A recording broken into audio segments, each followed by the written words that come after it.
Hey, so my name is Marco, and you probably do or don't know me, or maybe we've spoken, but it's been a while. Anyway, um, I'm a sound engineer, I'm a rapper, I like music, I like to think a lot, and lately, I've been kind of down on my luck. It's been hard for me to find work. I'm about to be 28 now, and I've just been thinking a lot now that I've had all this time to myself to think about my life. Um, and so as I've been thinking, I feel like maybe all of us need some definitions in our lives of like basic moral parameters, right? And that's just to say, like, I think the online world doesn't have a lot of empathy. Honestly, I think like in my day to day life, I don't experience a lot of empathy. I live in New York. I don't know where you live. Um, Personally, like it's normal to get threatened to get stabbed here, so I don't know what your life is like on a daily basis, but that's normal over here, right? So like any time in the daylight, right? Anytime, anytime, right? So I think maybe it's important for all of us to think a little bit about these things that we call morals, right? So what I'm thinking about today is good, bad, wrong, and right. Not to be confused with good and evil, right? And so I want to make this distinction between good, bad, wrong, and right, and good and evil, just because of the nature of English. English is a very obscuring language that conflates meanings together, just like all other languages, right? We have a very limited phonetic library, and when we figure out something that sounds nice to us, um, we keep it, right? We keep those ideas, we keep those words, right? We keep those sounds. Some sounds are, they mean a lot of different things, and we like it that way because it makes things simple and easy to remember, right? I don't know, you don't have to remember what a cycle means multiple times, right? It can apply to this solar system or your bike or all sorts of different things, right? You have to learn the sound once and it applies to many areas. So just like that, words and language are pretty transmutable. They transmute our thinking, they transmute the meaning of our words, of our sentences, the way that they're structured, right? So words are pretty important actually. And so I just want to like sort of highlight, a lot of people ask or make the claim that someone or something is good or is evil. So the first kind of layer I want to sort of establish is like, how can we define good and evil, right? How can we define these two things? And really, like, I feel the only way we can define good and evil is through a subjective, personal lens, right? Through my lens or through your lens. So what I find is that context creates good or evil, right? That the context around the situation creates the meaning of the situation itself, right? And who the subjects within that situation are. Take one action at one point in time, and it can mean two different things at a different place and a different time, right? So let's say giving someone a sweater, right? Like I give you a sweater, right? Um, if it's really, really hot outside and I give you a sweater, right? You could take that message as right, or I don't want you to live. You know what I mean? You could take it as a threat, right? You could take it as a threat, right? Towards your life or your safety. You might even ask, what's wrong with you? It's so hot. Who needs a sweater right now, right? Um, or if I give you a sweater when it's really, really blistering cold outside and you don't have one and you're maybe homeless, right? Then I give you the sweater and I'm saving your life now, right? So the same action of giving the sweater in a different context, right, creates a different meaning. It creates a different story. It has a different interpretation between the two subjects, right? So what is the importance in that? Well, the importance is, or the question that we can ask isn't like, is the action of giving a sweater good or evil, right? Because that's dependent on the subject and the context. So I'm not going to make that argument. What I'm going to ask is the action, does it protect or does it harm, right? Like, does the action protect me or does it harm me? Does the action protect my friend or does it harm my friend, right? And that's actually how we can distinguish good and between good and evil, actually. If you don't, I mean, like, if you're like me and you've been put on this earth with, a bunch of misleading individuals who profit off of you not knowing the difference between good and evil, actually, right? So, I don't know. You're just like me. We're like each other. It's good to have these definitions, kind of. So for me, it's like what protects and what harms, right?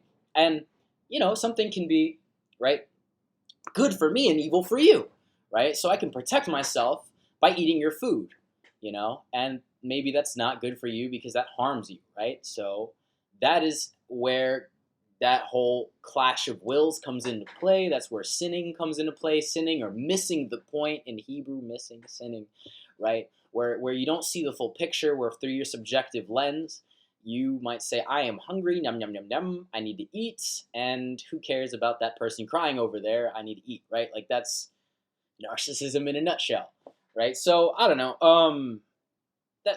Right, definition, good and evil, right? I like that as like the baseline definition. So what's the difference between good and evil, right? Protecting and harming, and good and bad, right? Well, in English, we use good and bad often to mean, does it function? Does it work, right? A lot of people think capitalism, for instance, is good, and I would agree with them that it is good, as long as we're talking about functioning, right? As long as we're talking about, is it working? Does it work? Yes. Yes, it is very clearly, look at it, working. It's working. I live in a home with items, material wealth that I've collected after years of work, right? With or without a partner, but, with a partner in this case. But yeah, yes, you know, um, capitalism is good. It is working, right? It is functioning, right? It's good. It functions, right? In the same way, communism is good, or a dictatorship is good, right? It functions, right? It's working. That's not to say that, right, it's not wrong, right? Because, like, we got good, bad, wrong, and right? So yes, it's good, it's functioning, right? But it's not functioning the same way for everybody, right? So just because it's good, it functions, doesn't mean it's going to be right for everybody, No, it can function pretty decently, but, it's not one size fits all, right? Not everybody's going to be happy. For some people, right, it'll be wrong, right? For some people, something that functions, right, isn't going to function to their ability. Like for the disabled, for instance, right? We don't have all of our roads up to date. We don't have all of our stuff up to code, because we're slackers, let's be honest, and we don't care about others. Like, we don't have empathy as the bottom line of our society, right? So, and in that way, right, also, not having empathy allows capitalism to function, right? So it allows it to be as good as it can be, right? Because it's a for-profit, for-gain system.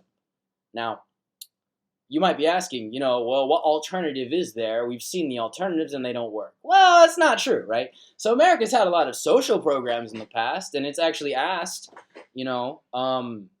how can we be good and right? How can we be good and right? Imagine that, right? How can we be good and right? Is that possible? Right? Is it possible to be good and right? And the answer is sometimes, sometimes, yeah, sometimes, yeah.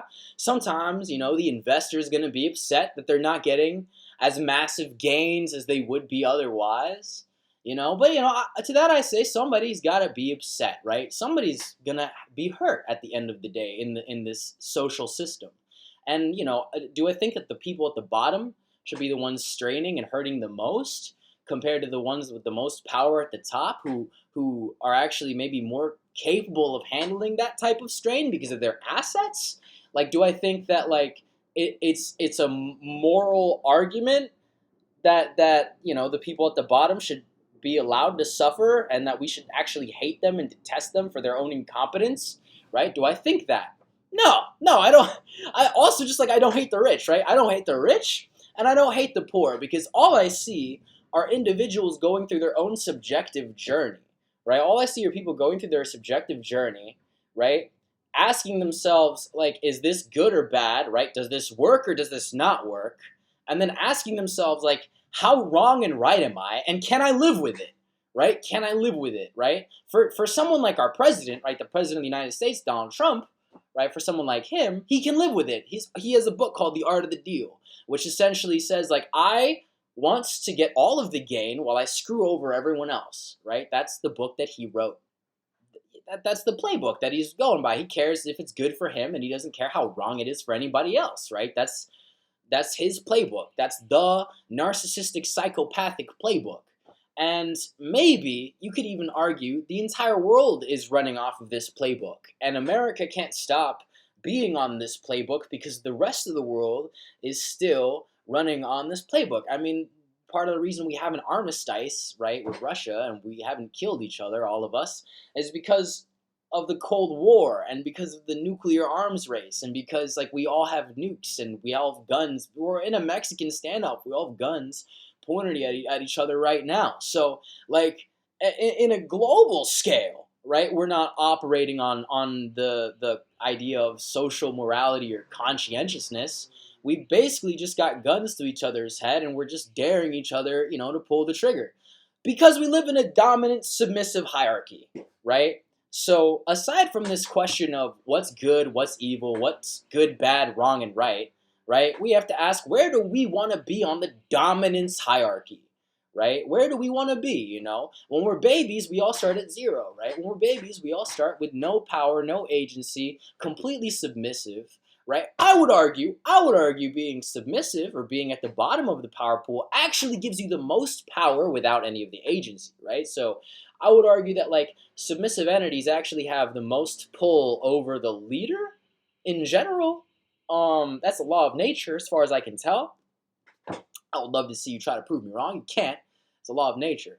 But yeah, frustrate yourself trying to do it. You won't be able to. Yeah, the weakest in a situation have the most pull over the leader or the most manipulative control over the leader, right? Like the baby cries, the mama jumps, right? Maybe it's just because she has a heart and she's not a soulless person, right? And her heart's beating and she has to go and save her baby, right? But that's what I mean, right? People manipulate us based off of our biochemical, wiring, right? They don't manipulate us without considering that. They consider that, right? So the baby does that, right? And we do that, as a population, right? We have demands from our leaders and from our leadership, right? And they have to be faithful to those demands, otherwise they have a crumbling nation on their hands, right? So, you know, I don't know.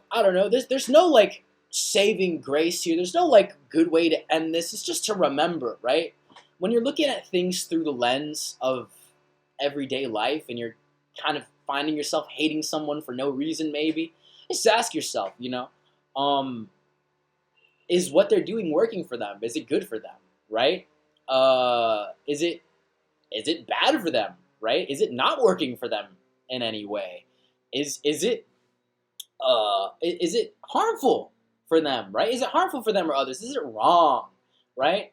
Or is it, protective of them and others? Is it right, you know? And somewhere in that mishmash of things, maybe you can make good decisions, right? But all of us are struggling to make correct decisions or functioning decisions, and most of us haven't been exposed to them. So I guess that's why I'm making this video, really, just because I feel like I'm really tired of listening to voices on the internet argue with each other without looking through like the subjective lens of their opponent.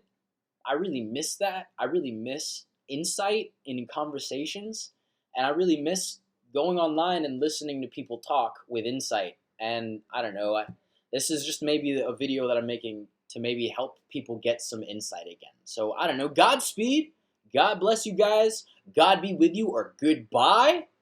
Until next time, adios, take care, bye-bye, c'est la vie.